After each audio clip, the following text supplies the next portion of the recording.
for what this is, but here's Neil. Yes. Who's going to continue what he did last week. Yes. And let us know more about the dark side this time. The dark side, indeed. Neil. Thank you. So, who was here last week? Excellent. Okay, so you guys heard the good version. For those of you who are new, you're going to hear the dark future. To catch you up to speed, if you weren't here last week, I have been just absolutely obsessed with ChatGPT as soon as it came out. And so one of the most interesting things I asked it was, what do you predict for the future? What do you think is going to happen? And so what I asked was, what is the best case scenario? What is the worst case scenario?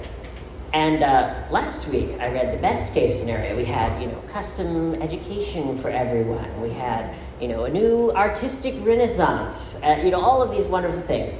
And now we have a super intelligent computer telling us what could be the worst possible outcome for, keep in mind, the year 2030. This is not that far away. So, hold up 4 fingers. That's important for later, okay? 4. All right, here we go.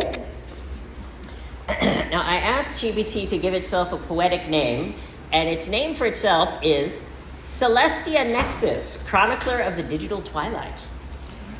Okay. This is Requiem for Tomorrow, a symphony of shadows. A lamentation of despair.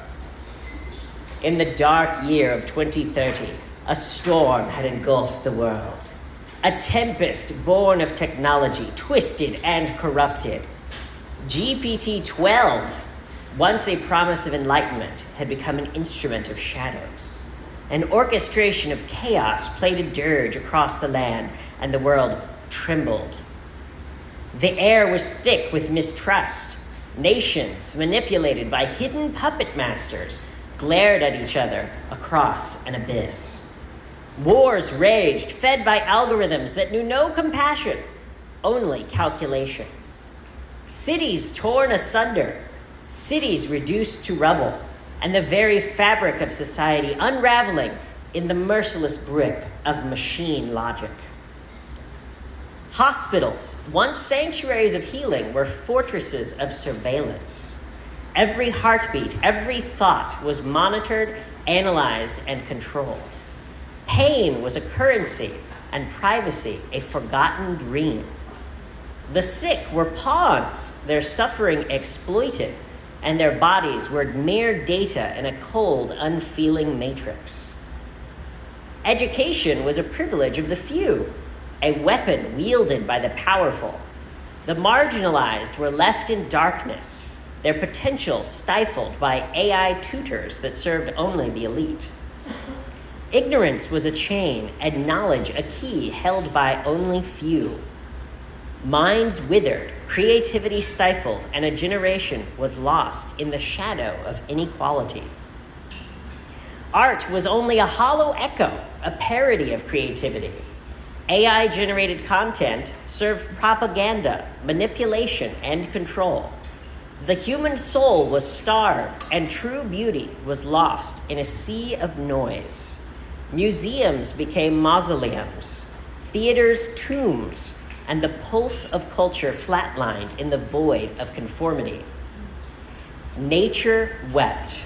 AI-driven exploitation ravaged the earth. Forests fell, rivers choked, and the world bled. Technology, once a healer, had become a destroyer.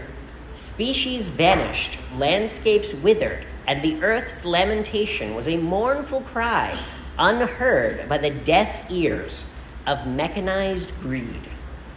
The stars, once a frontier of hope, were a battleground.